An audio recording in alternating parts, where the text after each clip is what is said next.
páginas. Estou só aqui com você. Dá uma olhada se tem mais uma Ah, janela então. aberta. Não, não, pra mim tá só uma mesmo, então acho que tá tudo certo. Que o som está reverberando. Alguém É pode mesmo? sinalizar para a gente aí se o som tá bom ou se está reverberando? É, pessoal, veja lá se tá com eco. Porque o meu aqui Como tá eu com tô. eco.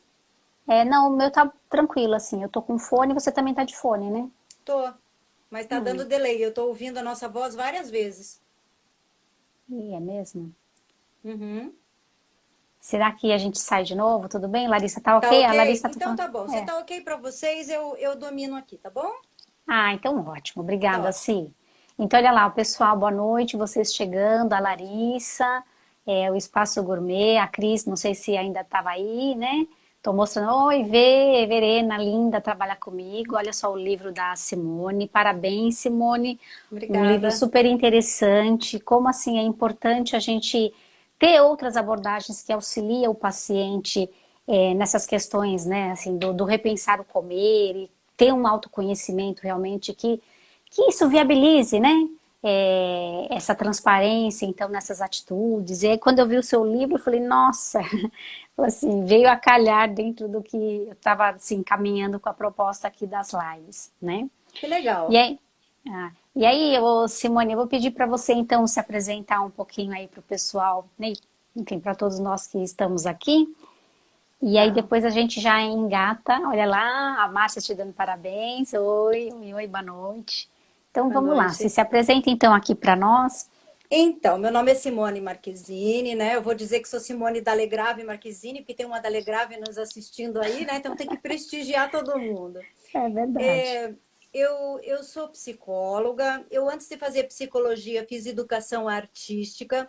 Olha Então, só. essa vertente da arte sempre trouxe para mim muito essa questão do aspecto sensorial e da vivência corporal, né? A minha entrada foi através da dança e depois eu fui fazer a parte das artes cênicas. E no Tá. meio desse caminho todo, estudando artes cênicas, eu tive disciplinas de psicologia e fui, então, entrei pela psicologia, né? E Tá. acabei combinando depois com o trabalho com cirurgia bariátrica. E aí o acesso à obesidade através desse aspecto central que é a cirurgia bariátrica, os transtornos alimentares, etc e tal, né? Tá. Então, veja bem, a ideia de trabalhar com a meditação na alimentação vem muito por aí, por entender que essas pessoas que têm problemas com a alimentação, elas não têm percepção do próprio corpo, né? Quer dizer, nenhum de nós tem a percepção total Então, do próprio é corpo, verdade. né? Vamos ser sinceros conosco mesmos. Isso é uma busca. Mas existe a esterocepção e existe a interocepção, ou seja, a interocepção é aquela percepção dos nossos sinais internos. E isso está totalmente bagunçado nessas pessoas, principalmente aquelas que fizeram múltiplas dietas, porque elas forçaram a barra da própria Tá. natureza, né? Elas forçaram a barra do próprio organismo. Nessas buscas, eu fiz várias especializações em psicologia em diferentes áreas. Então, quem olha meu currículo diz assim: meu Deus, essa mulher está perdida, né? Ela fez psicanálise, ela fez psicologia analítica, ela fez terapia comportamental, ela fez psicologia social comunitária. Uma coisa não tem É, nada a ver com a outra. Mas tudo isso foi uma busca muito grande para tentar imagino. entender como que isso se processa. E quando a gente está em É, busca, a gente pensa um pouquinho de cada coisa, é né? A gente verdade. vai É. ciscando. Até em nutrição eu entrei. Ah, que Eu entrei em legal. curso de nutrição. Que Fui pensar um legal. pouquinho lá também. Tá Então, essa certo, tá foi certo. a minha formação dentro da área da Que alimentação e da legal. busca do entendimento do corpo, né? Que é a nossa casa. É, é verdade. E olha, Simone, eu acho assim muito interessante porque também assim, eu também tenho uma diversidade, fui estudar marketing, antropologia, porque é isso, a gente vai tendo perguntas, enquanto a resposta não tá boa, a gente vai procurando, né? E realmente Isso, assim, e exatamente. eu acho muito bacana esse currículo assim diversificado, né? Tem algumas alunas que entraram aqui, que se formaram recentemente, a Ju Prado, a Aline, boa noite, querida, super parceira lá da faculdade que trabalha comigo também. E é interessante que isso, quando vem para discussão, é bacana porque, assim, hoje, assim, as pessoas estão muito mais conscientes, realmente, assim, desse preenchimento de áreas diversas que vão somando essa necessidade de realmente, assim, né, da gente ter respostas, assim, lógico, muitas vezes não são, assim, respostas completas, mas a gente vai buscando isso que é o importante, né? Sim, e não é uma E você resposta falando, estanque, né? Não é uma resposta estanque, porque a é, resposta de hoje pode não ser a é. resposta de amanhã. Pois é, por isso que a gente não para de buscar, né? E aí, É. só já assim, engatando aqui algo que eu acho muito interessante, muitas vezes eu também falo isso na aula que eu dou de obesidade, essa sensibilidade das artes, né, para trabalhar com o corpo, como isso realmente é muito importante, né? Porque eu lembro no primeiro congresso de obesidade que eu fui em 2003, né? Um grupo de Campinas e trabalhava, né, com essa parte de percepção corporal, com mulheres obesas. E o que elas fizeram? Elas colocaram na primeira aula cangas, essas de praia, cobrindo todos os espelhos. Então as mulheres entraram para essa sala, porque realmente assim, a gente sabe que muitas vezes essa primeira percepção de ir para uma sala de dança, que vai trabalhar com o corpo, como isso realmente assim tem um impacto negativo. As mulheres vão com. Obrigada, pessoal. Às vezes acontece aí, enfim, esses percalços. E então, como eu estava falando aqui para vocês, então esse grupo elas colocaram as cangas nos espelhos, né? E aí, conforme essas atividades iam correndo, então até o final da aula elas foram tirando as cangas e trabalhando com a percepção corporal dessas mulheres com excesso de peso. E aquilo causou realmente assim um conforto, né? Elas se sentiram realmente assim acolhidas, né? Tudo bem, João? Boa noite. Talvez seja, né? Vamos ver. Agora vai. E é isso que realmente a gente precisa, né? Então, seja o profissional da psicologia, da nutrição, da educação física, das artes, como a gente realmente precisa ter essa sensibilidade para pensar. Tá ouvindo agora sim? Agora tô. Era o problema do delay, tava com dois canais abertos. Ai, olha lá, então. E aí eu tô terminando de contar a história, então. E aí As esse grupo, cangas, né?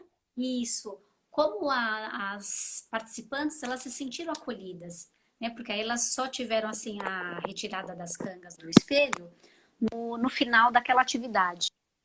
E aí foi muito bacana Uhum. porque realmente, assim, no começo, né, muitas vezes aquilo, né? Ela não quer colocar uma roupa de atividade física, não quer colocar um tênis, muitas vezes já não quer ir para aquela aula. Então, assim, é um tipo Isso, de acolhimento, né? Então, por isso que, assim, isso. é, essa junção que eu acredito que você hoje, enfim, traz Isso, aí e o pra gente, né? interessante é estudar isso do ponto de vista da neurociência, que mostra para gente que o problema da pessoa que tem com imagem corporal é justamente isso. Ela não se enxerga de dentro do corpo, ela se enxerga de fora do corpo. Então, ela se critica o tempo todo, Olha entende? só. Então, o espelho nada mais é do que este olhar concretizado. É esse olhar que está criticando ela o tempo todo, Uhum. né? Eu sempre digo que se você quer deixar uma mulher com problema com a imagem corporal desconfortável, é colocar um espelho na frente dela. E ela projeta essa crítica o tempo todo no olhar do outro. Então, ela sempre se sente inadequada, por quê? Existem críticas no olhar do outro, existem maledicências no olhar do outro, existem estigmas no olhar do outro, existe bullying no olhar do outro. Então, Verdade. qualquer comentário que é Uhum. feito, né? Então, aquele velho comentário, nossa, como você tem um rosto bonito, para ela significa você, da pescoço para baixo, é um estrago, É verdade. né? É verdade. Então, isso é muito importante. E nos transtornos alimentares e na obesidade, isso é algo que fica muito claro. Então, se você vai fazer uma técnica corporal com uma pessoa dessas, né, o espelho ele passa a ser algo muito difícil. E trazer Uhum. essa pessoa para as sensações, para dentro do próprio corpo, também é difícil, né? E isso na Uhum. pandemia está sendo gritante, porque nós estamos sendo convidadas a ficar dentro de nós mesmos. É verdade, como tem potencializado muito, né? Nossa, então o Muito. seu tema vem bem a calhar mesmo, né, em todos os sentidos. E aí, se eu fiz aqui enfim, né, um roteiro para a gente aproveitar bem o nosso Uhum. tempo. Eu queria então agora que você falasse um pouquinho aqui para nós. Você trata no teu livro sobre traumas, né, relacionados à comida. E eu lembro aqui também, eu trabalhei com criança antes de começar o trabalho com obesidade, e é muito interessante, Que porque quando legal. eu li o título de trauma, me remeteu, assim, esse início da alimentação, né? E como a gente, Isso. você falou de neurociência, então a gente tem aí várias células de memória que uma vez que a gente tem algo, seja do prazer ou seja da dor, a gente arquiva isso, né? E muitas vezes a gente Sim. vê, assim, famílias que lidam muito mal com a comida, né? E então eu queria que você falasse então um pouquinho para nós, assim, principalmente quando a gente trabalha com esse perfil de pacientes obesos. Então, assim, quais são esses traumas que você percebe assim no consultório, na prática dos grupos que você trabalha com profissionais, então também, né? O que que as pessoas É, assim levam para você e o que que você percebe assim? Quais seriam esses traumas que prejudicam e que acabam levando assim a esse excesso alimentar, a essa obesidade? sim. Veja, a experiência do que a gente chama de um lar esterilizado, né? De um lar extremamente crítico, Sim. extremamente severo nas regras, leis e principalmente muito exigente, é uma das características que a gente vê. Então, uma crítica exacerbada, onde nunca nada está bom, por mais que você faça, isso é uma vivência extremamente apresentada por essas pessoas, né? Isso também é muito presente em algumas pessoas que têm alguns traçozinhos obsessivos compulsivos, porque daí elas perseguem uma perfeição que não existe. Até mesmo no ideal de corpo que elas têm, é um ideal de corpo que não existe. E um ideal de vida que também é praticamente inatingível. Então, isso passa a ser tão inatingível que o buraco da frustração fica muito maior. Então, quanto mais inatingível é aquilo que você busca, mais o teu buraco de frustração é maior. Por isso que no jargão psicológico se diz, né, que quanto maior o buraco, mais você quer comer, mais existe a fome emocional, porque você não Hum, vai preencher isso nunca. é. Então, a compulsão seria um reflexo desse buraco imenso que não se preenche, né? E acaba fazendo realmente uma carência, seja ela emocional, Sim. física, porque essas coisas, elas na verdade não são separadas, né? Aliás, Uhum. queria parabenizar você pelo nome da tua página, né?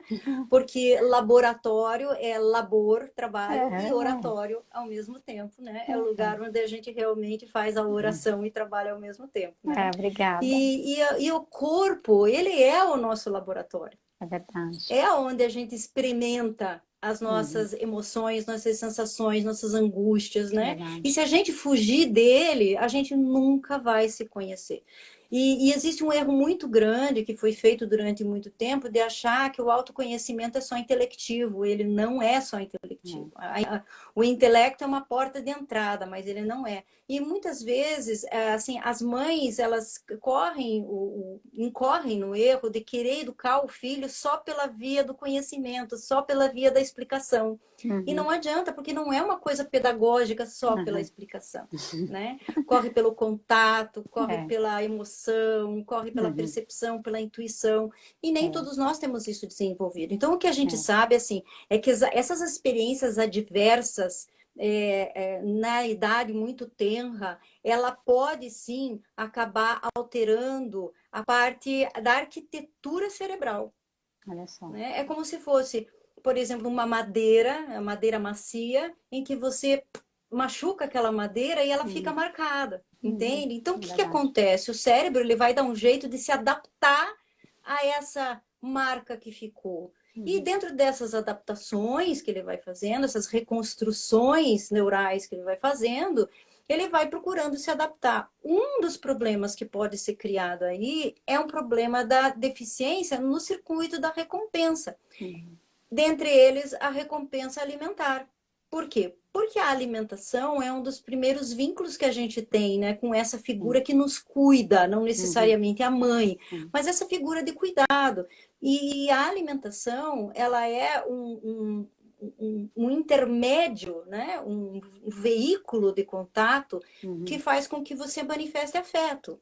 A gente vai visitar alguém doente, você leva bombom, você leva alguma coisa para comer, você quer agradar alguém, você faz a comida especial, É verdade. né?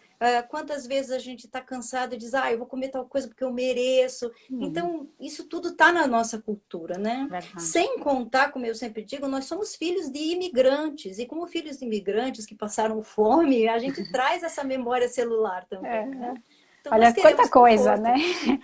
É, realmente, assim, são tantos aspectos que é isso, não tem como dissociar, né? Então, a gente realmente, Não, assim, é o que eu falo, assim, esse olhar clínico que a gente precisa ter para cada paciente, como ele é individual, né? muito individual. Mesmo que a gente atenda em grupo, né? A gente tem realmente que buscar essa individualidade para a gente chegar, né, mais perto, então, dessas respostas aí de cada um, né? Muito interessante. Eu Uhum. gostei bastante assim dessa madeira tenra que quando bate marca. Ficou perfeito, né? Marca. E marca É, mesmo, né? Nós é, sabemos na nossa própria história quantas marquinhas a é. gente tem e que Pois às é, vezes a gente vai lá na marquinha uma tatuagem para disfarçar, mas a marquinha tá ali, né? Não é tem como. verdade. É isso aí. Ô, Simone, então assim, então aproveitando aí o gancho então dos traumas, como que você vê então esses pacientes que seja menos ou mais traumas que enfim que as pessoas carregam, né? Como eles lidam e qual é assim a tua percepção e como você ajuda esses pacientes a diferenciarem, né, essa fome fisiológica dessa fome emocional que muitas vezes pode ou não ter virado essa compulsividade, né? Sim. Então, aí é que entrou a minha pesquisa pela parte do Mindful Eating, né? Porque o Mindful Eating é o nome dado para, digamos assim, o que eu, de uma certa maneira, abrasileirei e adaptei no comer meditativo, Tá. né? E o Mindful Eating, ele começou lá com a Jan Chosen Bays, que é uma pediatra, né?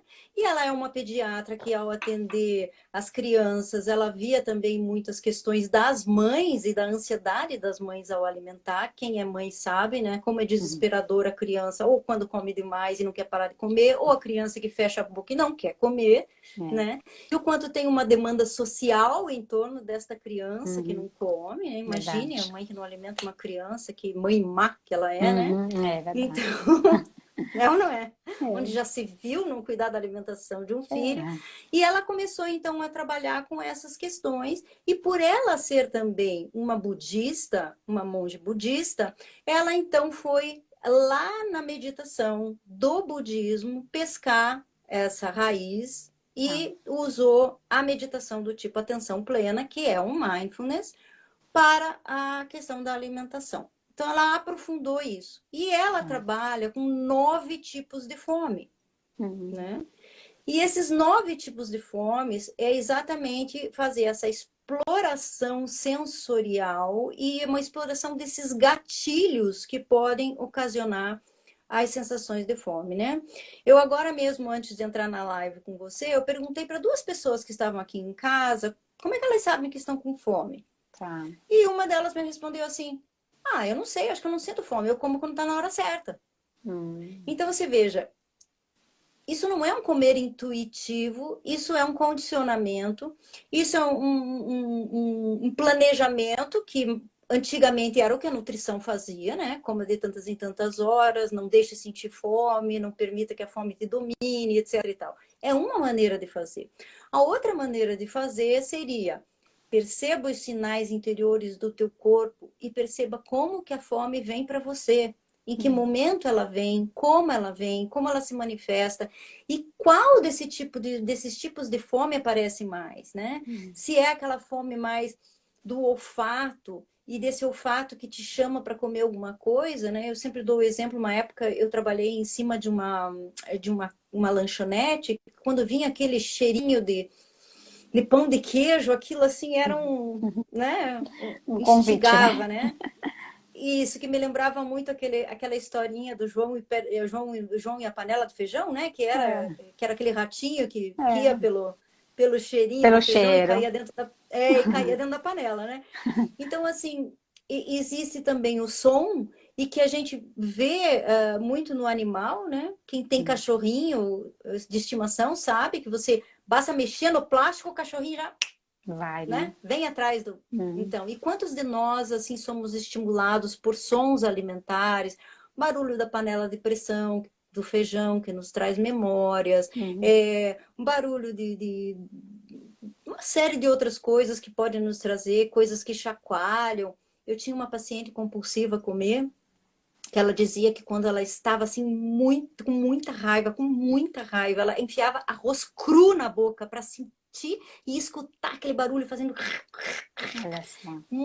mobilizada pela raiva, Tá. né? E a gente sabe que os dentes, eles têm um significado, né? Aquela coisa... Então você veja quanta emoção carregada nessa alimentação, né?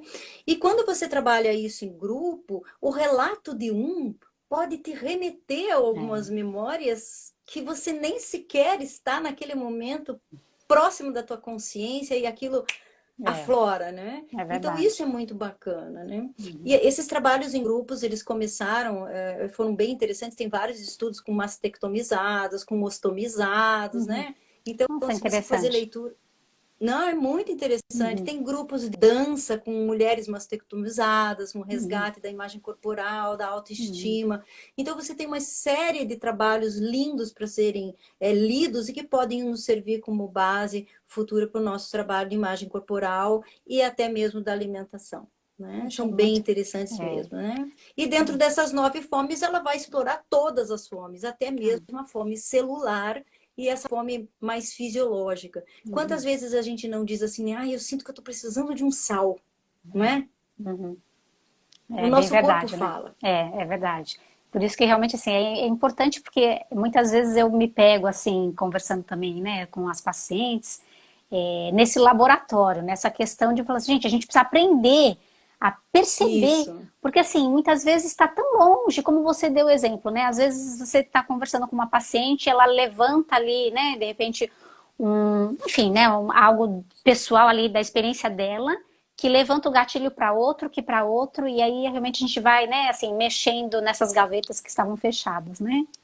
Isso. Bem bacana. Se você falou então dessas 9 percepções de fome, né? E eu vi que você no teu livro você tem uma escala, enfim, parece mais ou menos assim uma ideia de fluxograma, né? Enfim, mais ou menos isso. E aí eu queria que você falasse um pouquinho aqui para nós como que você trabalha com essa escala. Você falou dessas 9 fomes, como você percebe assim que o paciente entende, compreende, né? Tá.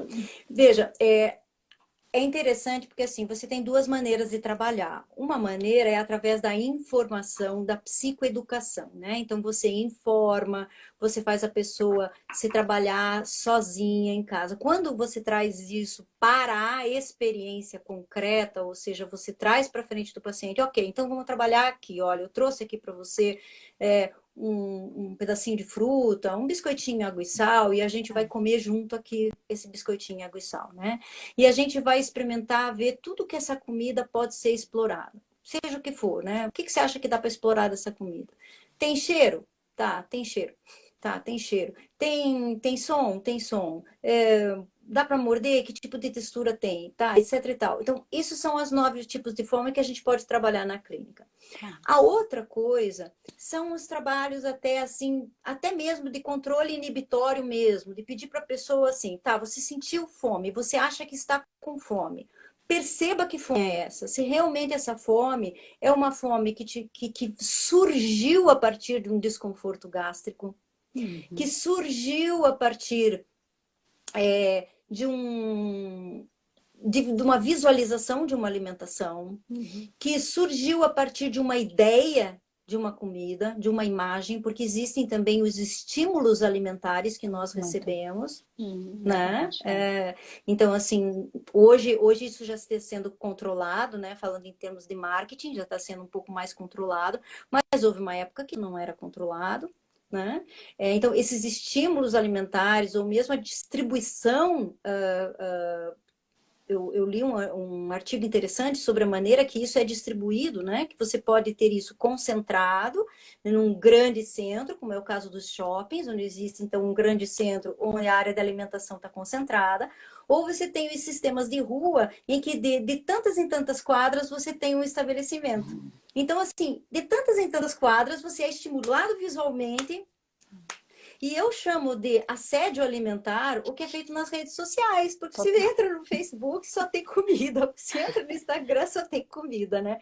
Então, isso são estímulos alimentares que você recebe e que estimula o hormônio de fome.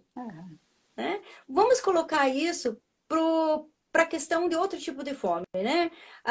O aspecto da fome erótica. Se você ficar olhando estímulo erótico, você vai ser erotizado. Agora, você fica olhando comida, você não vai sentir fome. É verdade. É um tipo de fome. Mas não é aquela fome do estômago. E realmente, assim, hoje com as redes sociais, e tanto em relação à comida e a corpo, são, assim, essas duas variáveis que mais aparecem, né? Principalmente em redes sociais de foto e de vídeo, né?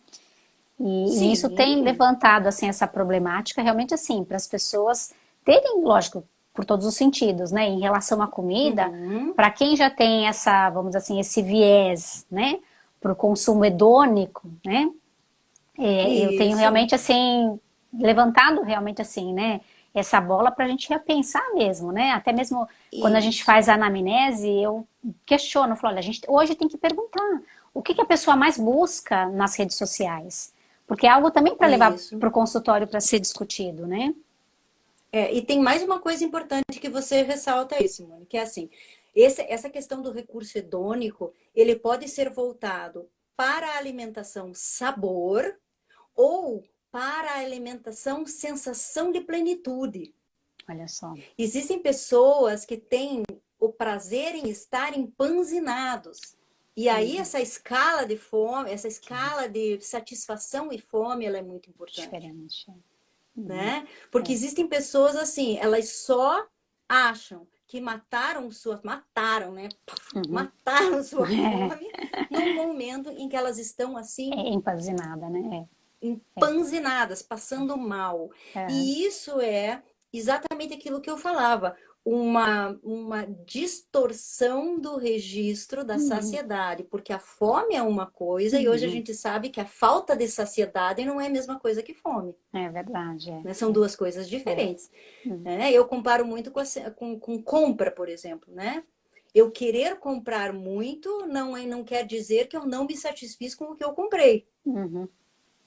Né? Eu querer comer muito não quer dizer que eu não me satisfiz com o que eu comi. Então, a saciedade e a fome, elas são registros diferentes, hormônios diferentes, tem toda uma fisiologia por trás disso.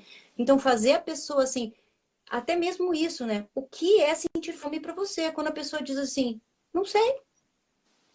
Peraí, mas me descreve o que é sentir fome. Não sei. Porque a grande maioria de nós, desses que vão na nossa clínica, nunca sentiram fome. Não sabe mesmo, né? É verdade. É desejo, é vontade.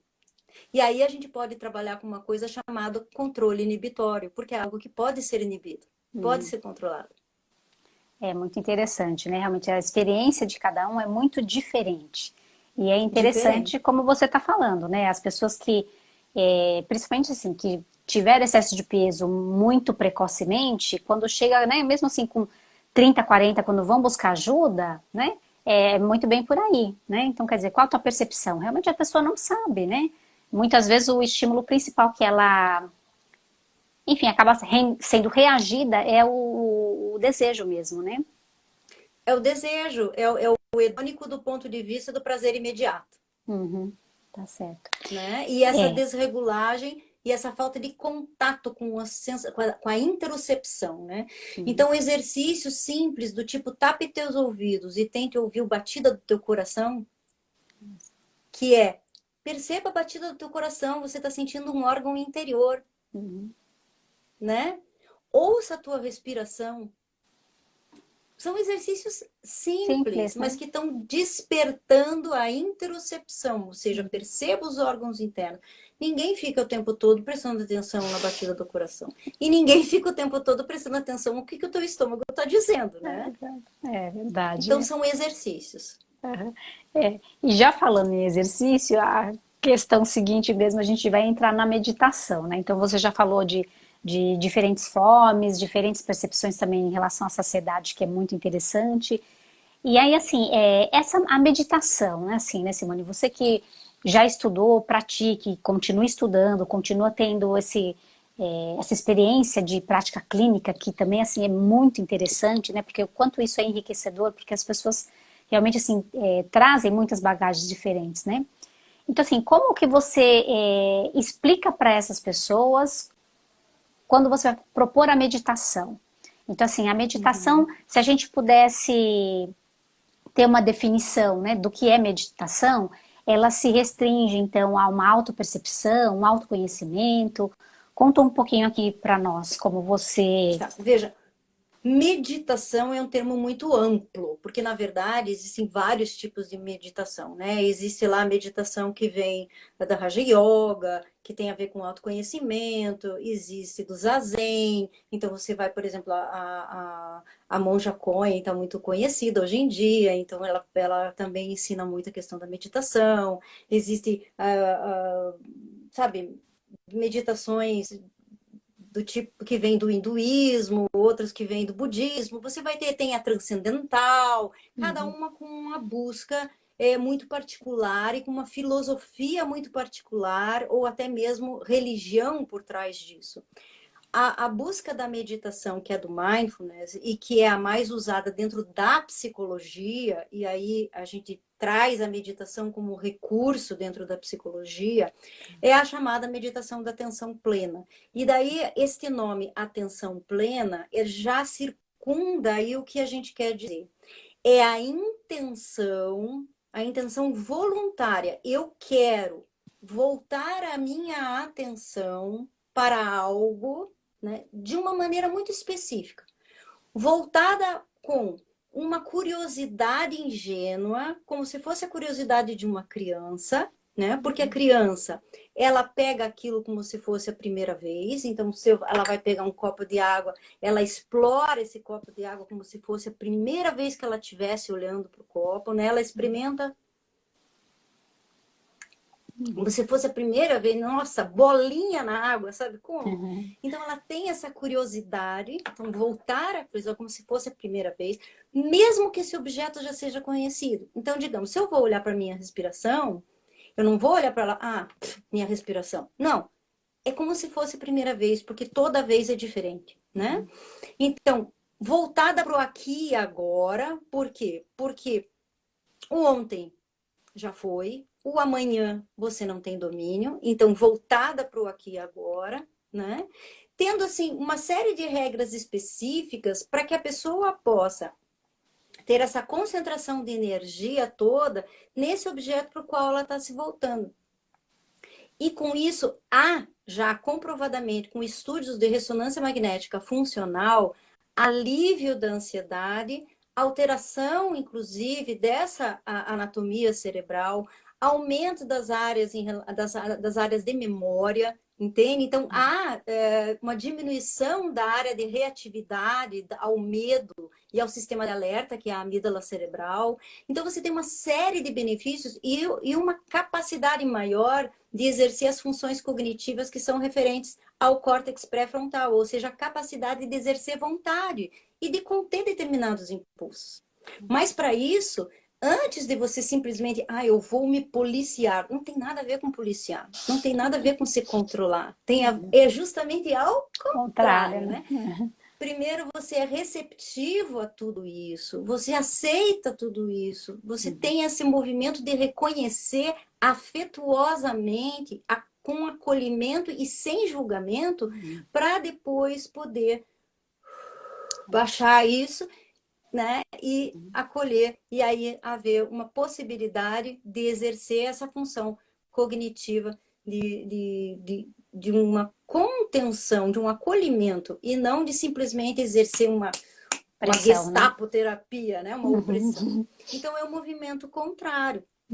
E como é difícil isso, não é uma coisa fácil. Eu lembro do relato de uma pessoa que cada vez que ela começava a fazer meditação, porque ela tinha um transtorno alimentar, ela entrava num estado de pavor tão grande que ela tinha uma crise de choro e ela tinha que parar.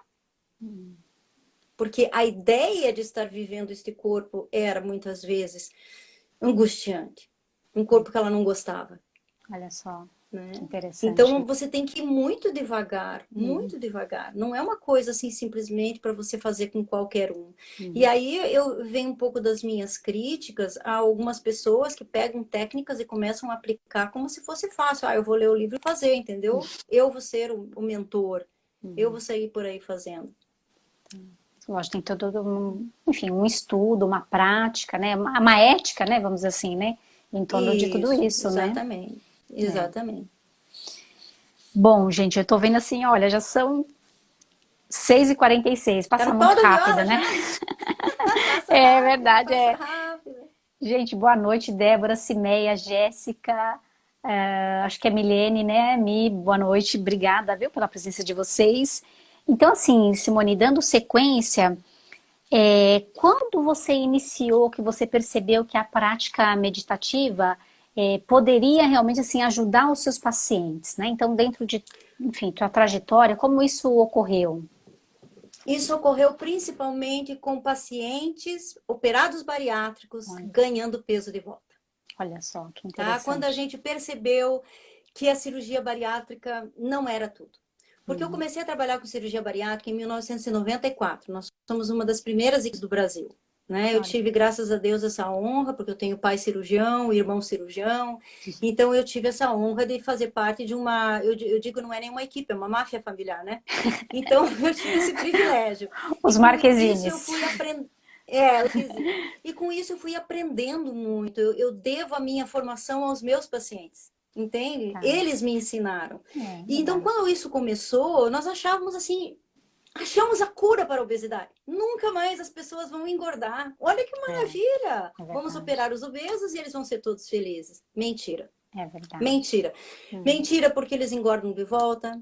Mentira porque eles têm conflito com a imagem corporal. Porque a imagem corporal é um carimbo no cérebro. É um carimbo no cérebro. Eles podem emagrecer no corpo e não emagrecer na mente, né? É verdade. Nada. O carimbo, o imprint cerebral fica ali. Então, por mais magro que a pessoa seja, ela vai continuar se sentindo, se percebendo, continuar sentindo todas as emoções relacionadas ao estigma de ter vivido. O corpo marca, né? Então, quando você ouve a pessoa dizendo eu sofro porque dentro de mim eu ainda sou gorda, ou dentro de mim eu ainda sou rejeitada, ela dentro dela ainda é rejeitada. E ela sofre por isso, não é mimimi, entende? E isso é difícil para a gente compreender isso, né? Porque é aquela história, a gente não está usando o sapato dela, não sabe onde aperta o calo. Então, essa empatia com o paciente, né? No meu livro, você vai ver, eu fui 20 quilos mais gordinha, num período em que eu fazia balé, então eu vivi no universo da dança, no universo das sapatilhas, onde todo mundo tinha que ser longilíneo, e eu era baixinha e gordinha e adorava a dança.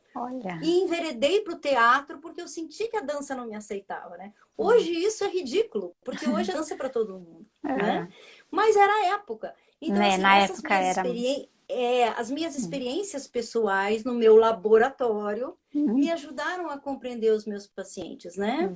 E eu trabalhei também no ambulatório de transtornos alimentares com pessoas que usaram medicação para emagrecer. Então, as sequelas desses anorexígenos, as sequelas dessas dietas restritivas horrorosas que eram feitas, né? Que lesaram tanto circuitos de recompensa, que lesaram tantos, né?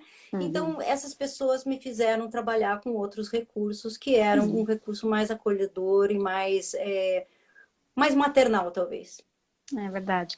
E é interessante assim, Simone, ouvindo você contar a tua história, um pouco da pessoal e um pouco da tua trajetória profissional, elas vão se encaixando, né?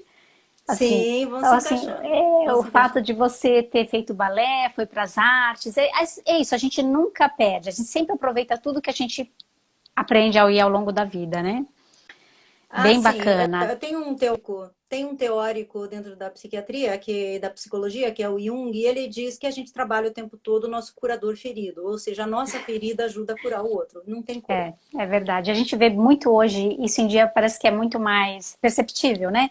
Em função das redes sociais, então as pessoas que tiveram, né, muitas vezes essas transformações, elas vão contando e tem esse testemunho aí diário, a gente vê muito isso hoje, né? Bom, vamos lá, que o nosso tempo está correndo. Bom, e aí, dando então sequência a essa prática da meditação. Você começa então na clínica.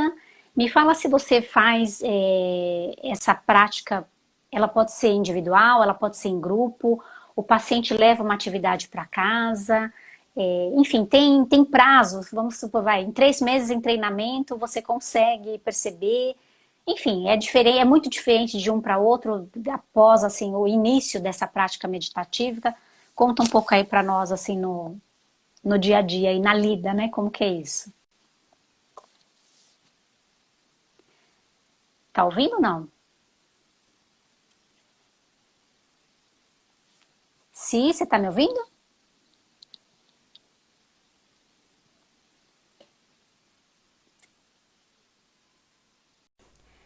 Ufa, vamos lá, voltei. Vamos ver se a gente termina agora, vamos ver.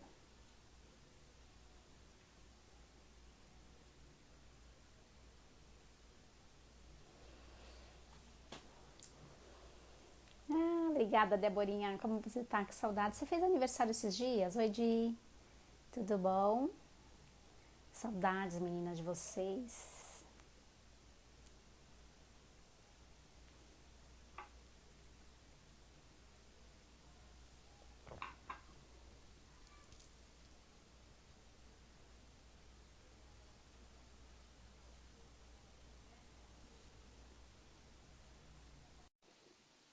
Só outubro? Ah, Célia, obrigada, meninas, por vocês terem voltado aqui. Tô esperando já, aceitei a Simone. E aí a gente já Opa! continua. Ah, meu Opa! Deus, quanta emoção! Pelo menos para se despedir, né? Não, tem mais ainda 2 tópicos, vamos lá. Olha, tá Então muito. vamos lá. O Nós pessoal estamos. tá curtindo muito, viu? Muito assim, muitos Que elogios bom. aqui. Não dá para ficar lendo toda hora, né? Mas o pessoal tá curtindo bastante e eu também tô amando, já pensando aqui mil coisas pra gente fazer no futuro. Vamos ver se, né? Que bom, que bom.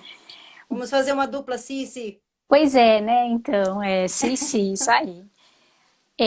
Bom, então assim, aí a pergunta que eu parei era a seguinte: como que essa meditação ela funciona na clínica, né? Então, se ela vai ser individual, se pode ser em grupo, sim, enfim, se você estabelece, assim, pela tua prática, de repente você tem lá ali um programa de, sei lá, 4 meses e aí tem um aprendizado X, né? Conta um pouquinho Tá. aqui para nós.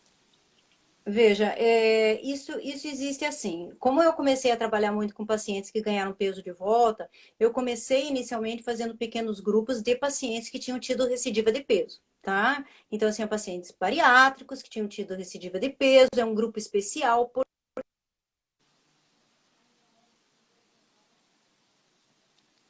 Ai, gente,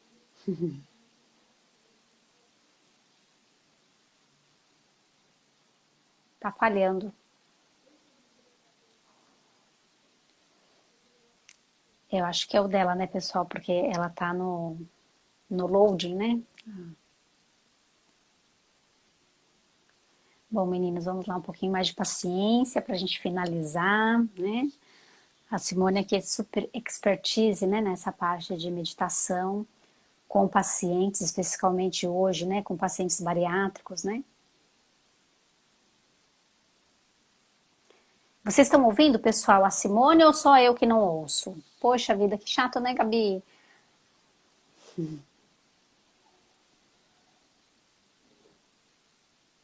Ai,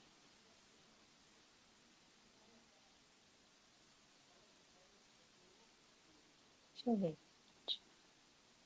Sem a... Só o dela ou o meu também? Vocês estão me ouvindo? Eu tô tirando o fone. Como que tá, Di?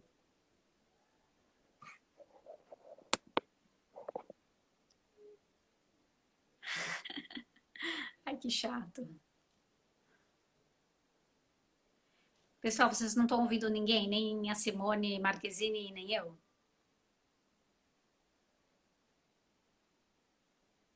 Não dá pra ouvir nada. Ah, não, ela, tá. Joia.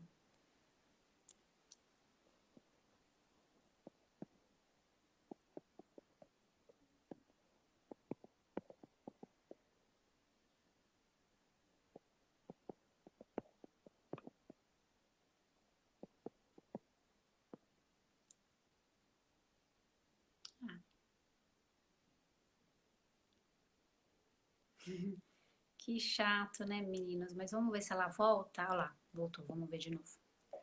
Agora vai dar, gente.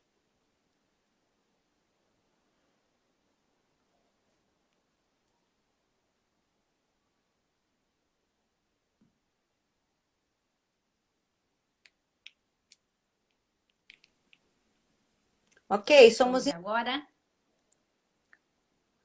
insistentes. Agora deu. Sim, sim, agora deu. Tá me ouvindo? Tá me ouvindo? Então, eu Estamos ouço, mas ele tá. insistentes, somos insistentes. Tá me ouvindo? Isso, mas às vezes dá uma. Ele retarda a chegada da tua voz aqui, mas dá pra chegar. Vamos fazer um esforço pra gente finalizar. Da manhã. Vamos lá. Tá. Então, assim, tanto em grupo quanto individual, eu prego sempre, avalia o que o paciente está precisando, ok? Alguns pacientes vão precisar foco no sabor, outros pacientes vão precisar foco na textura, outros pacientes vão. Isso, foco na textura. Existem pacientes que são comedores de papinha. É, ah, outros pacientes vão precisar inibir um pouco desse impulso para a alimentação, né? Eles respondem a qualquer estímulo com o comer. Outros pacientes vão precisar foco no corpo, Tá. né? Outros pacientes vão precisar foco na percepção de satisfação. Eles passam do ponto sempre, sempre comem até passar mal. Então, isso tudo é muito individualizado. E na formação dos grupos, você pode colocar um pouco de cada um e trabalhar todos os conteúdos, Interessante. tá? Nossa, Você modula isso, muito rico, porque daí você pode modular com todas essas percepções. E é muito importante a gente trabalhar também com visualizações, conduzindo esses pacientes até momentos de compulsão e fazê-los, na imaginação, parar antes de concretizar o ato da compulsão, né? Então, como são esses processos mentais e emocionais que vão levando eles até o ato e aí para antes, retorna, tá? Retorna. Que é como a gente faz com a criança quando ela tem uma atitude inadequada. Ó, vamos fazer de novo? Agora vamos fazer desse jeito? Entende? E aí você constrói vias nervosas mais adequadas nesse cérebro para que ela possa fazer de um jeito novo. Como a gente faz? Olha, lavei a louça desse jeito, não deu certo, então vamos fazer de outro jeito. Faz isso num processo mental e vai reconstruindo, porque hoje a gente sabe que o cérebro não diferencia, né? A dor emocional, a dor imaginada da dor realmente vivida. Isso tudo mobiliza áreas neurais e fisiologia de um mesmo modo. Então, imaginar e construir isso novamente dá uma possibilidade da gente criar um novo jeito de ser diante da alimentação. e olha, você falando isso, como eu acredito assim que isso vai gerando autoconfiança nesses pacientes, né? Quando eles conseguem Sim, fluir e chegar num ponto e falar, gente, o caminho pode ser diferente. Imagino assim que sensação pode. prazerosa, né? Que presente É. isso acaba sendo para eles, né? Até porque a proposta é, do teu jeito você já sabe que não dá certo. É. Porque a ideia do paciente, assim, não, deixa eu fazer do meu jeito, mas o teu jeito não dá certo, né? O chapeuzinho vermelho vai pela floresta, vai encontrar o lobo mau, vai encontrar o lenhador. Essa história a gente já conhece. Vamos pegar o chapeuzinho vermelho pela mão, vamos levar ele pegar um ônibus, uma van, quem sabe ele encontra gente diferente no caminho, né? Ai, que legal, olha, muito bacana. Bom, vamos lá, a gente está indo para o final já. Tá. Como que a família do paciente, porque muitas vezes a gente que trabalha com paciente obeso, a gente vê quantos sabotadores, além do próprio paciente, às vezes a própria a família também acaba, enfim, né, infelizmente, assim, também tendo esse peso, né, assim, o círculo, né, que o paciente vive. Como que Uhum. ele carrega essa experiência da meditação para casa, para esse vínculo aos pares? Como você tem visto essa abordagem? Se precisa de uma aula extra para isso, né? Como que isso funciona? Veja, não é um processo fácil, até porque assim, ninguém adoece sozinho. Né? Nós estamos incluídos num sistema. Então, nós estamos dentro do...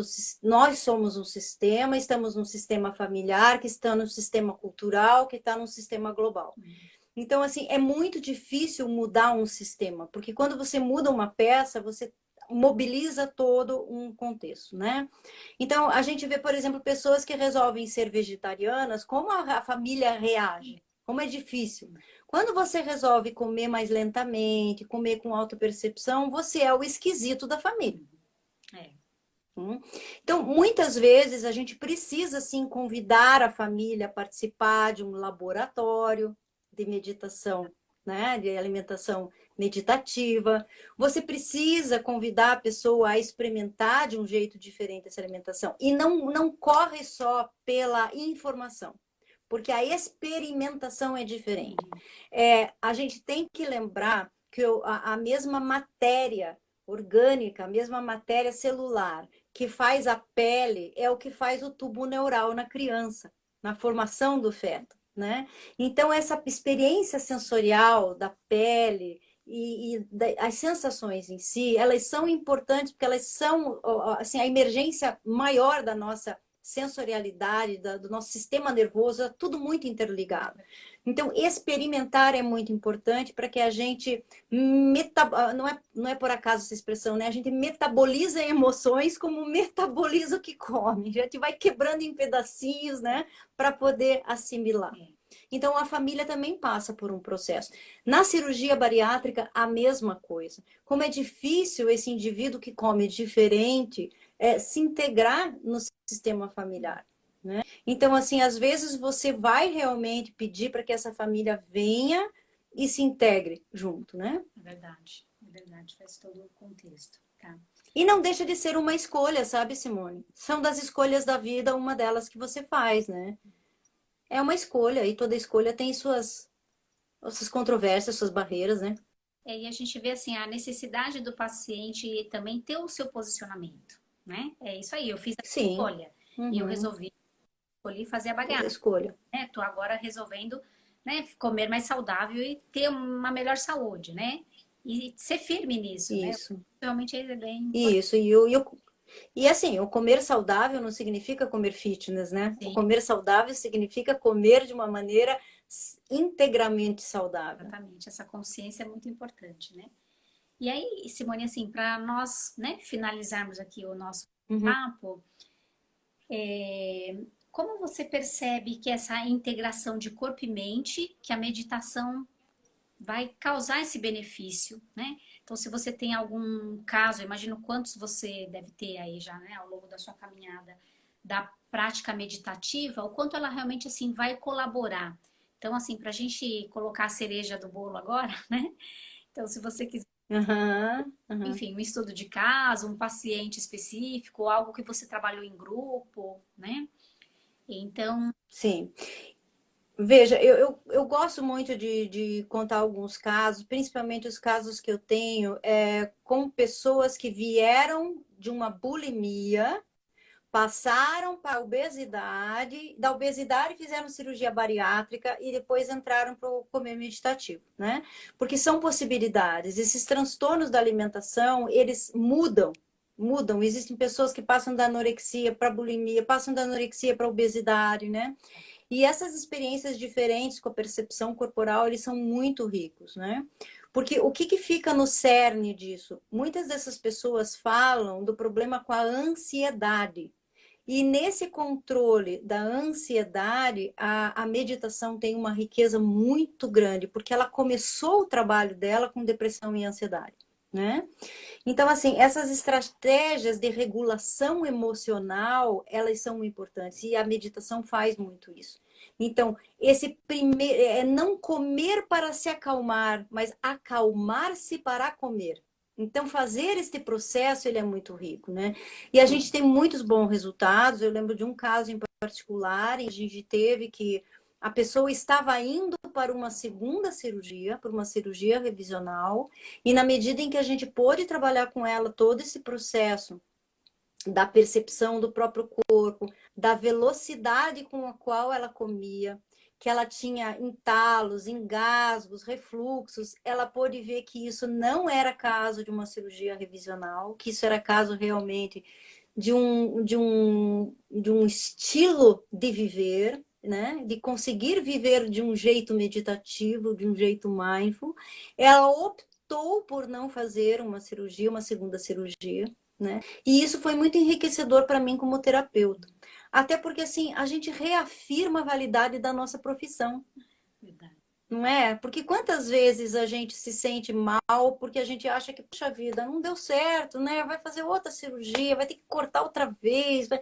E como é bom a gente ver que, poxa, funcionou. Realmente a pessoa conseguiu assimilar tudo isso dentro dela, acomodar toda essa ansiedade dentro dela e conseguiu achar um outro caminho que não foi por dentro da floresta, encontrando o lobo mau de novo, o lenhador, a vovozinha e tudo mais.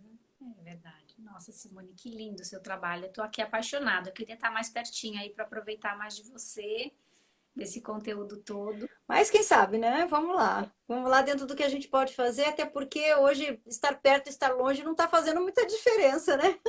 A gente tem aprendido, né? É verdade. Hoje, É, enfim, o online ao vivo funciona bem, né? tá funcionando. Bom, Simone, olha, estou assim muito feliz assim de ver assim, a tua experiência, a prática, o quanto você tem beneficiado e ajudado essas pessoas, né? Principalmente assim, eu também trabalho bastante tempo com pacientes obesos e a gente sabe essa carga emocional, né? Que eles Sim, acabam, infelizmente assim, né? Vão carregando e vão passando de ano para ano, né? Essa dificuldade que eles carregam. sim. E assim, você sendo essa profissional que tem essa expertise e esse olhar assim cuidadoso e carinhoso para essas dores do outro, né?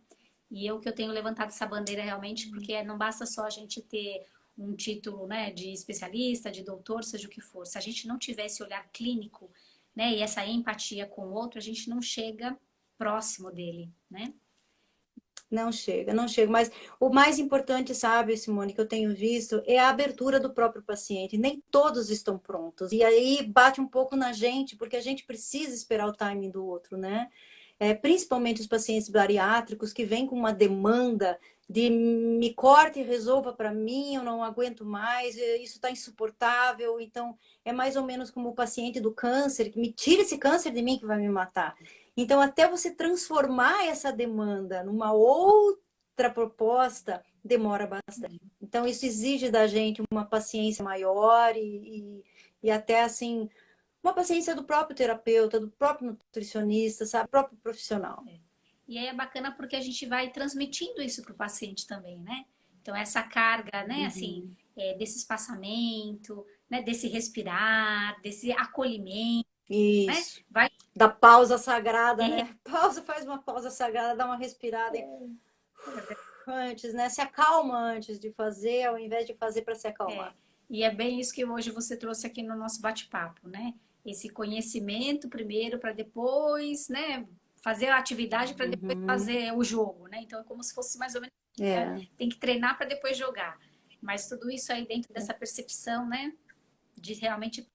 Olha, Simone, eu agradeço muito você por ter me convidado, até porque, assim, cada vez que a gente fala sobre esse assunto, a gente dá uma aula para nós mesmos, É verdade. não é verdade? Porque nós também temos impulsos a serem Sim, conhecidos, a serem freados, né? Quando não é pela via alimentar, financeira, ou pela via da impulsividade verbal, ou pelo falar demais, pelo falar de menos, pelo se colocar demais, por se colocar de menos. Então, nós estamos em constante aprendizagem e isso eu tento passar para os nossos pacientes, né? A gente não pode idealizar ninguém. Somos todos seres em construção. é verdade, é verdade. Simone, muito obrigada então, querida. Né? A live vai ficar guardada. Tem lá, eu coloquei parte 1, aqui vai ser parte 2. E a gente se vê aí num próximo momento, né? Parabéns, Simone. Eu que Bom, agradeço. até a próxima, querida. Pessoal, boa noite para vocês. Boa noite para todos. Até mais. Paz.